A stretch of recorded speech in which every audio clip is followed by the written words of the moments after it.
Hi friends, നമസ്കാരം. ഞാൻ പ്രസന്ന. എല്ലാവർക്കും മിനീസ് ഗോർമയിലേക്ക് വീണ്ടും സ്വാഗതം. എല്ലാവരും സുഖമായിരിക്കുന്നു. അപ്പോൾ ഇന്ന് നമുക്കൊരു വളരെ ടേസ്റ്റി ആയിട്ടുള്ളതും ഒരുപാട് ഗുണങ്ങളും ഉള്ളതുമായ ഒരു തോരനാണ് വാഴപ്പിണ്ടി തോരൻ. ഇപ്പോഴുള്ള കുട്ടികൾക്ക് ഒരു പക്ഷേ അറിയില്ലായിരിക്കും, പക്ഷേ ഇത് കണ്ടു കഴിഞ്ഞാൽ നിങ്ങൾ തീർച്ചയായിട്ടും ഇത് ഉണ്ടാക്കി നോക്കണം. ഇത് നമ്മുടെ വീട്ടിൽ വാഴ കുലച്ച് കഴിയുമ്പോൾ അതിൻ്റെ വാഴയുടെ തടയെന്ന് പറയാൻ അതിൻ്റെ തണ്ട് അത് മുകളിലുള്ളതെല്ലാം പൊളിച്ച് കളഞ്ഞ ശേഷം അതിനകത്തിരിക്കുന്ന നേർത്ത വെളുത്ത ഭാഗമാണ് വാഴപ്പിണ്ടി എന്ന് പറയുന്നത്. ഇത് ഇപ്പം ലൂലുലൊക്കെ കിട്ടുന്നുണ്ട്.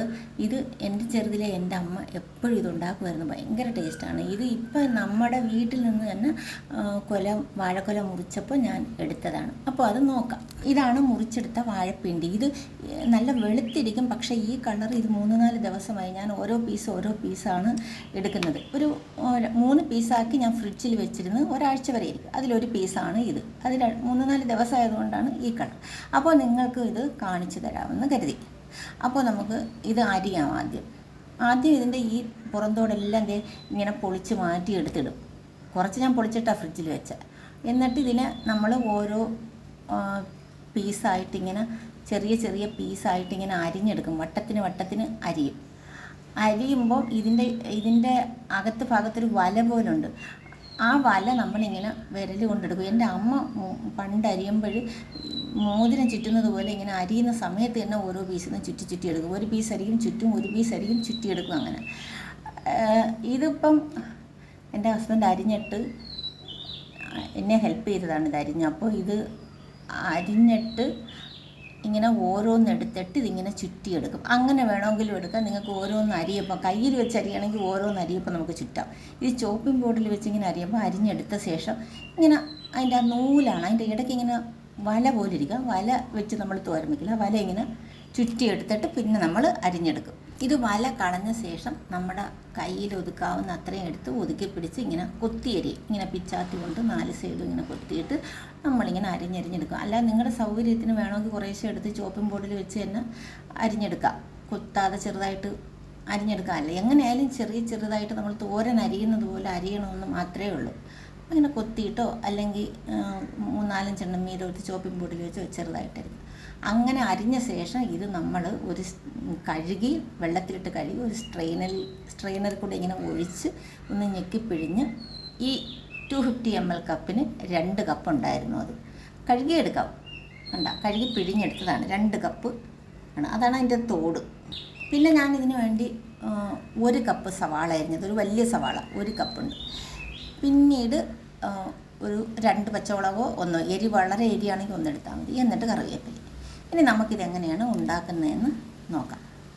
എന്നിട്ട് ഞാനൊരു ഫ്രൈയിങ് പാൻ അടുപ്പിൽ വെച്ച് അതിനകത്ത് ഒരു 2 ടേബിൾ സ്പൂൺ എണ്ണ ഒഴിക്കാൻ പോവുകയാണ്. അപ്പോൾ ഇതിന് നമ്മൾ കോക്കനട്ട് ഓയിലാണ് ഇതിന് ഏറ്റവും നല്ലത്. ഈ തോരന് കോക്കനട്ട് ഓയിലാണ്, മറ്റേ വെജിറ്റബിൾ ഓയിലിനേക്കാൾ. വെജിറ്റബിൾ ഓയിൽ കയ്യിൽ ഉണ്ടാവുമെങ്കിൽ അതെടുക്കാം. പക്ഷേ ഒലിവ് ഓയിൽ വേണ്ട കേട്ടോ ഈ തോരന്. വെജിറ്റബിൾ ഓയിലോ അല്ലെങ്കിൽ കോക്കനട്ട് ഓയിൽ 2 സ്പൂണാണ് എടുക്കുന്നത്. 2 ടേബിൾ സ്പൂൺ എണ്ണ ഒഴിച്ച് ചൂടാകുമ്പോൾ നമുക്ക് 1 ടീസ്പൂൺ കടുകിട്ട് പൊട്ടിക്കാം. പിന്നെ ചില ആൾക്കാർ ഇതിനകത്ത് ഉഴുന്ന് പരിപ്പ് ചേർക്കും. തോരൻ പരിപ്പുണ്ടല്ലോ, അത് വേവിച്ചിട്ട് ഇതിൻ്റെ കൂടെ മിക്സ് ചെയ്യും. പയർ ചേർക്കും. പക്ഷേ എനിക്ക് ഏറ്റവും ഇഷ്ടം ഇതും ഉള്ളിയും മാത്രം ഇട്ട് തോരൻ വയ്ക്കുന്നതാണ്. അതാണ് എനിക്ക് ഏറ്റവും ടേസ്റ്റായിട്ട് തോന്നിയിട്ടുള്ളത്. അപ്പോൾ അതുപോലെയാണ് ഞാൻ നിങ്ങൾക്ക് കാണിച്ചു തരുന്നത്.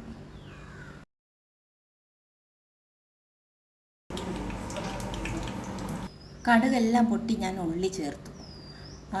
ചെറിയ ഉള്ളി ഉണ്ടെങ്കിൽ 1 കപ്പ് ചെറിയ ഉള്ളി ഉണ്ടെങ്കിൽ അത് നല്ല ടേസ്റ്റാണ്, കുറച്ചുകൂടി ടേസ്റ്റാണ്. അത് കുറേ നേരം എടുക്കും അത് പൊളിച്ചരിഞ്ഞെടുക്കാറുണ്ട്. ഞാൻ സവാള എടുത്തത്. ടേസ്റ്റ് കൂടുതൽ ചെറിയ ഉള്ളിക്കാണ്. അപ്പോൾ ഇതിനെ ഒന്ന് വഴറ്റി ഒന്ന് സോഫ്റ്റ് ആവുന്നത് വരെ ഒന്ന് വഴറ്റി കൊടുക്കണം. ഒരു 2 മിനിറ്റ് 2-3 മിനിറ്റ് ഒന്ന് നല്ലതിൽ നിങ്ങളുടെ ഫ്ലെയിമിനെ ഡിപ്പെൻഡ് ചെയ്തിരിക്കും. അപ്പോൾ നല്ല സോഫ്റ്റ് ആവണം. ആയിട്ടേ നമ്മൾ വാഴപ്പിണ്ടി ചേർക്കും. അപ്പോൾ ഇതിൻ്റെ കൂടെ പച്ചമുളകും കറിവേപ്പിലയും ചേർത്തിട്ടുണ്ട്. പച്ചമുളകും കറിവേപ്പിലയും ഉള്ളിയും കൂടിയാണ് നമ്മളത് വഴറ്റുന്നത്. ഒരു 4 പീസ് വെളുത്തുള്ളിയാണ് ചെറുതായിട്ട് അരിഞ്ഞ് ഇതിൻ്റെ കൂടെ ചേർത്തിട്ടുള്ളത്. അല്ലെങ്കിൽ തേങ്ങ ചതയ്ക്കുകയാണെങ്കിൽ അപ്പോൾ ചെറുതായിട്ട് ഒന്ന് ചതഞ്ഞാൽ മതി. അതിൻ്റെ കൂടെ ചതച്ചും എടുക്കും. അപ്പോൾ ഇത് നന്നായിട്ട് വഴറ്റിയെടുക്കാം. എനിക്കിപ്പോൾ നന്നായിട്ട് വഴറ്റിയെടുക്കാൻ ഒരു 3 മിനിറ്റ് എടുത്ത്.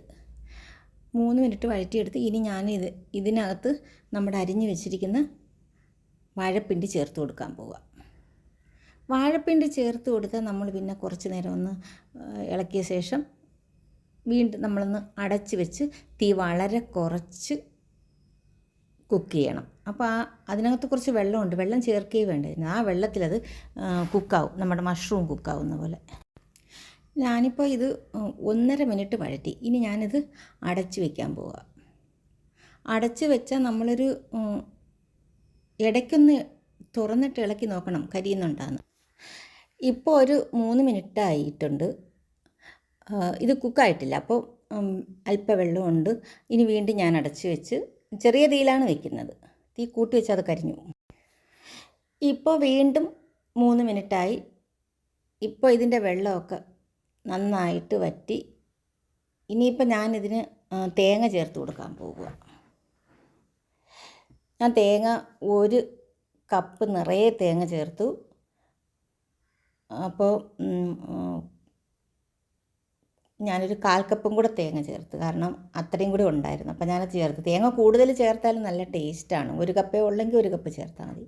ഇപ്പോൾ 1.25 കപ്പ് ഞാൻ ചേർത്തിട്ടുണ്ട്. തേങ്ങയും അതിൻ്റെ കൂടെ ഒന്ന് ക്രഷ് ചെയ്താൽ മതി. ഇത് നല്ല പൊടിയായിട്ട് ഇങ്ങനെ തരിതരിപ്പോടെ കിടക്കണം. എന്നിട്ട് ഇതിൻ്റെ കൂടെ കുറച്ച് മഞ്ഞൾപ്പൊടിയും കുറച്ച് ജീരകപ്പൊടിയും ചേർത്താൽ മതി. പച്ചമുളക് നമ്മൾ ചേർത്തിട്ടുണ്ട്. പിന്നെ നമുക്ക് നല്ല നിറം വേണ്ടേ, അതിന് വേണ്ടിയിട്ട് ഒരു 1/2 ടീസ്പൂൺ മുളക് പൊടി ചേർക്കും. കാശ്മീരി ചില്ലിയല്ല, എരിവുള്ള മുളക് പൊടിയില്ലേ. എരിവ് നിങ്ങൾക്ക് കൂടുതൽ വേണ്ടാന്നുണ്ടെങ്കിൽ 1/4 ടീസ്പൂൺ ചേർത്താൽ മതി. ഞാൻ 2 പച്ചമുളക് എരിവില്ലാത്ത മുളകായിരുന്നു അധികം, അതുകൊണ്ട് ഞാനൊരു 1/2 ടീസ്പൂൺ മുളക് പൊടി ചേർക്കും.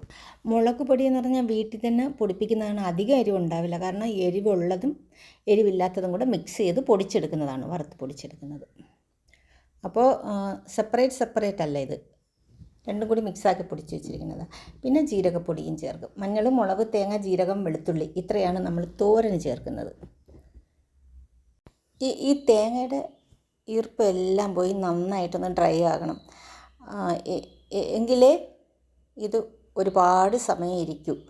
അല്ലെങ്കിൽ വേഗം തേങ്ങ അങ്ങ് ചീത്തയാകില്ല. അപ്പം നമ്മൾ തേങ്ങ നന്നായിട്ടിങ്ങനെ ഇളക്കി മൂപ്പിച്ചെടുക്കണം. അപ്പോൾ നിങ്ങളിത് തീർച്ചയായിട്ടും ട്രൈ ചെയ്യണേ. ഞാൻ 1/2 ടീസ്പൂൺ, അത് പറയാൻ പറഞ്ഞു, 1/2 ടീസ്പൂൺ ഉപ്പാണ് ഇതിന് ചേർക്കുന്നത്. നിങ്ങൾക്ക് പിന്നെ വേണമെങ്കിൽ നോക്കിയിട്ട് കൂടുതൽ ചേർക്കാം.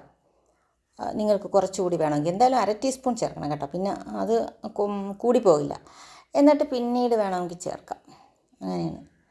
അപ്പോൾ തീർച്ചയായും ട്രൈ ചെയ്യണേ.